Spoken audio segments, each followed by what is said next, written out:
Fala galera, tá entrando no ar mais um episódio da série Caindo na Real pro vestibular de medicina. Aquele tapa na fuça pra começar a semana com o pé direito.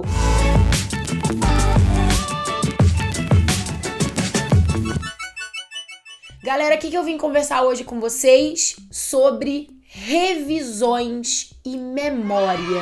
O que eu recebo de perguntas das mais variadas sobre esse assunto, como: Carol, quando eu devo começar a fazer revisões? Eu espero chegar mais perto da prova para começar? Qual é o melhor método de fazer revisão? Nossa, Carol, eu tenho problema de memória, eu não consigo gravar. Assim que eu termino a aula, está tudo retido na minha cabeça. Mas uma semana depois eu já não lembro a diferença do xilema pro floema. Eu tenho algum problema? Está se reconhecendo em alguma destas perguntas, frases, falas, loucuras? Então, gente, se você está se identificando com esse pânico do esquecimento, se achando alguma pessoa, limitada intelectualmente, porque você acha que não consegue reter depois de um mês de uma aula maravilhosa, que você saiu sabendo tudo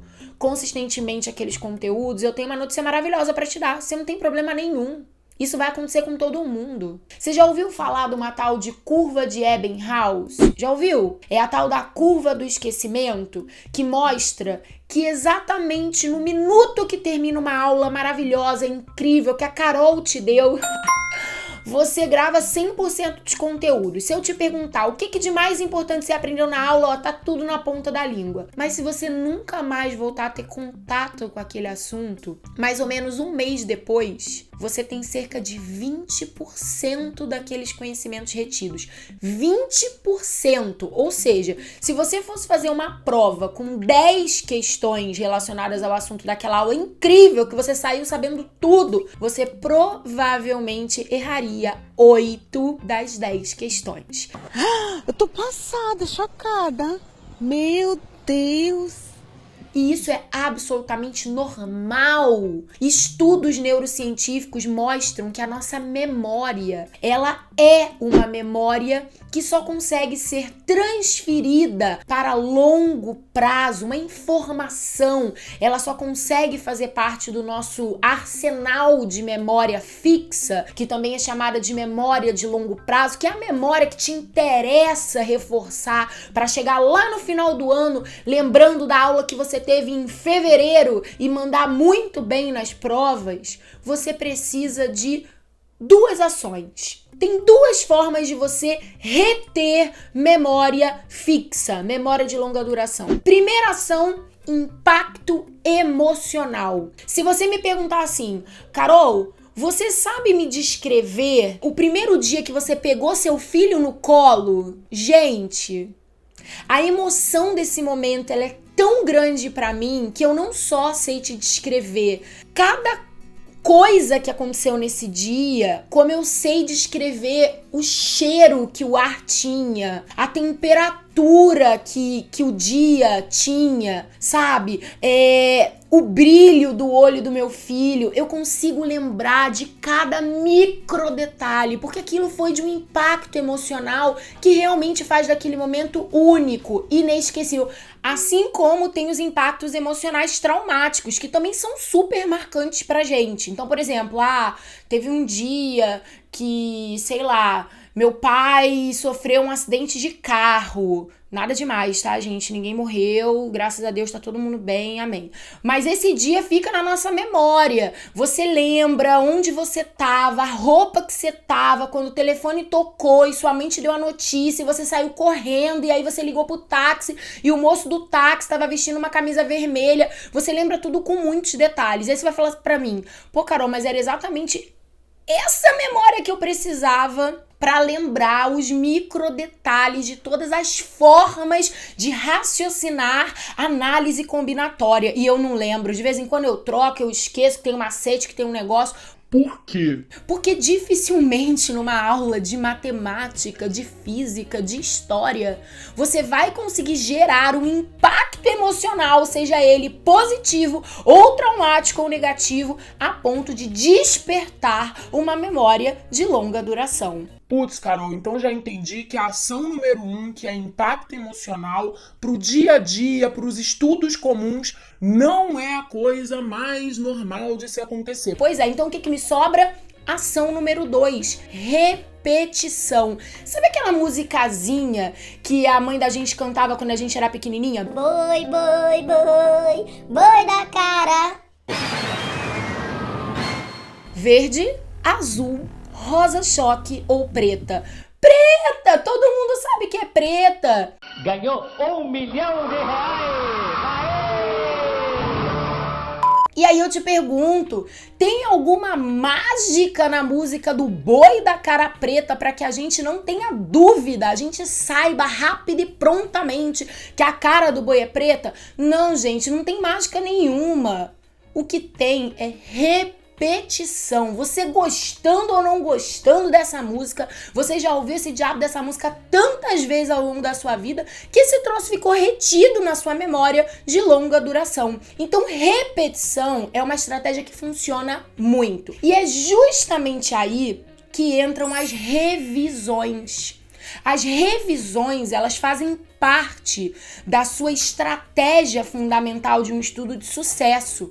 Não adianta você simplesmente ficar botando conteúdo novo pra dentro, todo dia um novo conteúdo, todo dia um novo conteúdo, e vamos que vamos, em março, abril, e maio, junho, julho, agosto, setembro, achando que simplesmente porque você fez uma lista de 200 exercícios de análise combinatória, uma vez lá em abril, nunca mais você precisa mexer naquilo, porque aqueles 200 exercícios estão para sempre gravados no seu HD. Negativo. Sabe o que era muito melhor?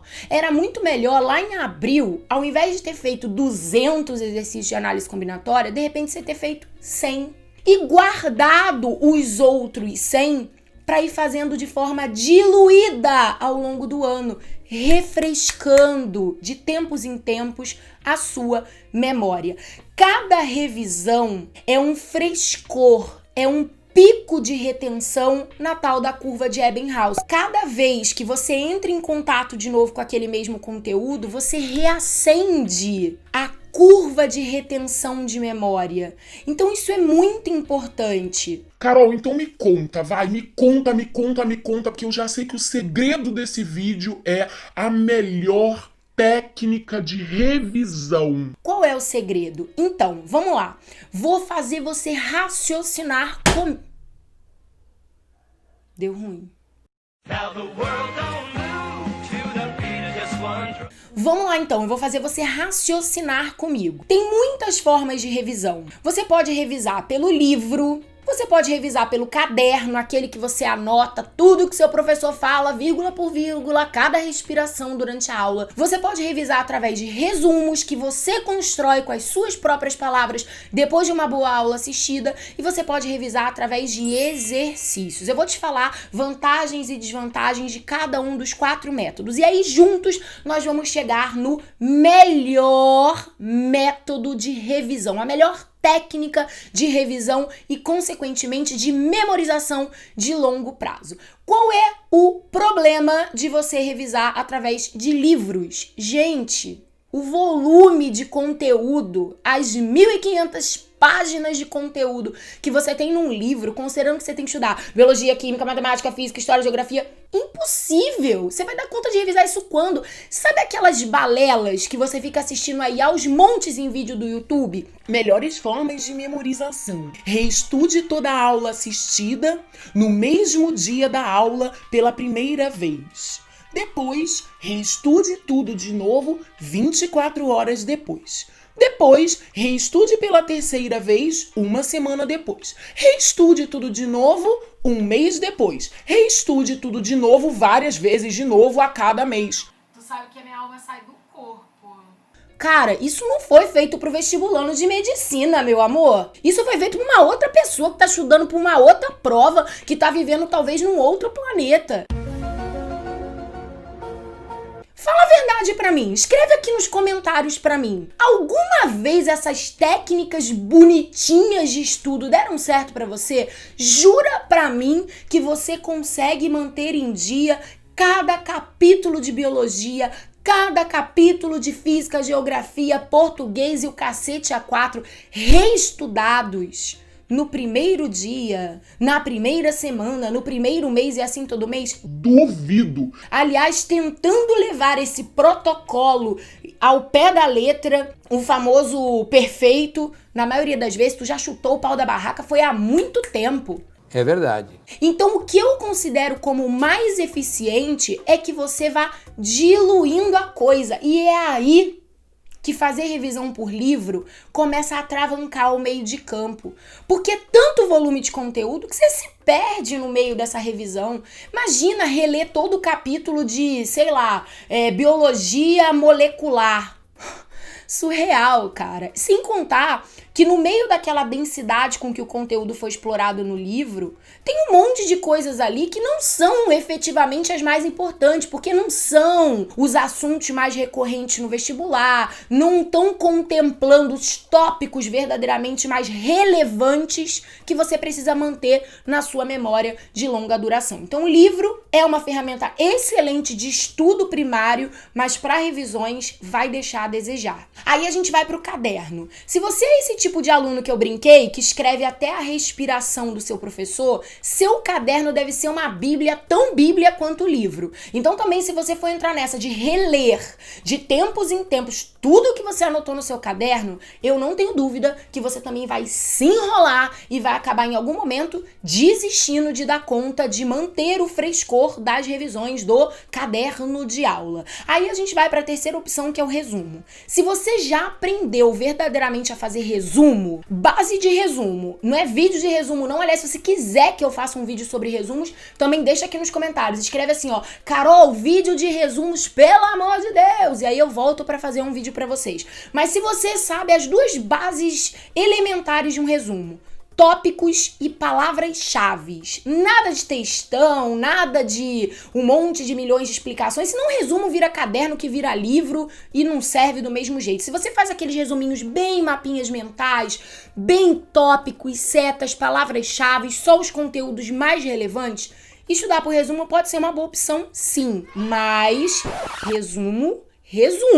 Não aquelas coisas que você faz e chama de resumo e no final das contas você mais se enrola e se perde. Porque você quer fazer tudo coloridinho, tudo bonitinho, tudo isso. 5 horas fazendo a porcaria do resumo. E nunca mais tem tempo de reler e revisar o seu próprio resumo. Ou seja, perdeu a função. O quarto tipo de resumo é através de exercícios. E esse é sem dúvida o melhor tipo de revisão que você pode fazer. A melhor técnica de revisão. Exercícios. Carol, mas eu não dou conta de ir direto para os exercícios se eu não tenho uma boa base. Claro, eu tô falando de revisão, depois da aula assistida, depois da base bem formada. Você tem que fazer os exercícios de forma escalonada. Então foi lá o exemplo da análise combinatória que eu te dei. Eu recebi uma lista de 200 exercícios. Faço tudo de uma vez e nunca mais pego naquilo? Não. Faz 100 exercícios agora, faz 10 semana que vem, faz mais 10 daqui a 2 semanas, faz mais 10 daqui a mais 2 semanas, acabaram os 200, baixa mais uma folhinha com pelo menos uns 50 exercícios e assim por diante. Novamente, uma coisa muito importante. Tu sabe que a minha alma sai do corpo. Novamente, uma coisa muito importante, uma ferramenta muito importante para gerenciar, para te ajudar a filtrar quais são os conteúdos mais relevantes para você ter aquelas listinhas coringas de exercícios para de tempos em tempos estar utilizando como ferramentas de revisão, é o autodiagnóstico, gente. O vídeo passado, vou deixar o link aqui em cima para vocês. Assistam o episódio passado da série. É o que vai diferenciar de fato amadores de aprovados. Por que eu chamo de autodiagnóstico? Porque é você no comando do processo do seu aprendizado. Não sou eu que tô dizendo pra você: estude predominantemente primeira e segunda lei de Mendel. não, cara, é você que está avaliando o seu desempenho nos simulados, nas coletâneas, identificando quais são os conteúdos mais frágeis para você. Vai ter aluno que vai dominar pra caramba a matemática, não vai ter problema nenhum com a análise combinatória, com log, com nada. Vai ter outro aluno que vai ter um super problema com esses conteúdos. E como é que eu, que não sou vidente, vou adivinhar o que é o conteúdo mais relevante pra você e pro outro amiguinho? Não, é você, o outro amiguinho, que tem que dar conta disso. E aí, a partir do momento que você identifica quais são os conteúdos que você não domina plenamente, aquelas palavras-chave que você já começou a esquecer lá das aulas de fevereiro, aquelas matérias que você começou a errar com mais frequência, é isso que vai sinalizar pra você o que tem que parar no abençoado do caderno de lacunas. Os tópicos bem mastigadinhos, aquelas anotações bem pontuais. E aí eu olho no meu caderno de lacunas, putz, errei esse assunto de novo, cacete, preciso dar uma elevada na minha curva de Ebbinghaus, já tô começando a esquecer esse conteúdo, vou fazer mais alguns exercícios sobre esse assunto. Comecei a confundir de novo replicação do DNA e expressão gênica, demorou. Internet está aí disponível à vontade, vou pegar uma listinha com mais 10 exercícios desse assunto e vou fazer para refrescar a minha memória. Eu tenho certeza que se você colocar essa técnica em prática, vai ficar muito mais tranquilo para você chegar no dia da prova com tudo fresquinho na sua memória. Vai ser igual o boi da cara preta, eu não tenho a menor dúvida.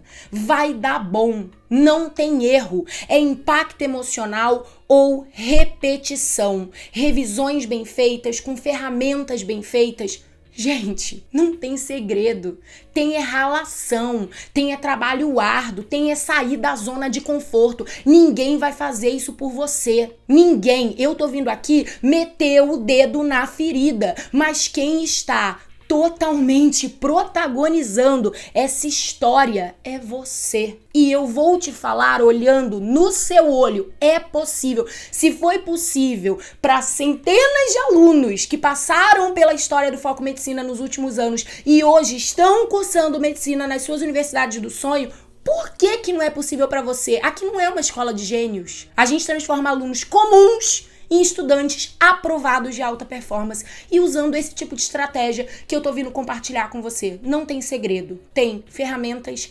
técnicas e muito trabalho árduo. Acredite, se é pro outro, é pra você. Quero te pedir uma coisa muito especial antes de você ir embora e se despedir de mim. Se você ainda não é inscrito no nosso canal, se inscreva. Toda segunda-feira tá entrando um vídeo novinho da sua série preferida do Caindo na Real. Ativa de preferência o tal do sininho das notificações para você sempre ser avisado em primeira mão quando entrar um vídeo novo no ar. Espero muito que vocês tenham gostado do vídeo. Semana que vem a gente se encontra de novo por aqui. Beijo e tchau!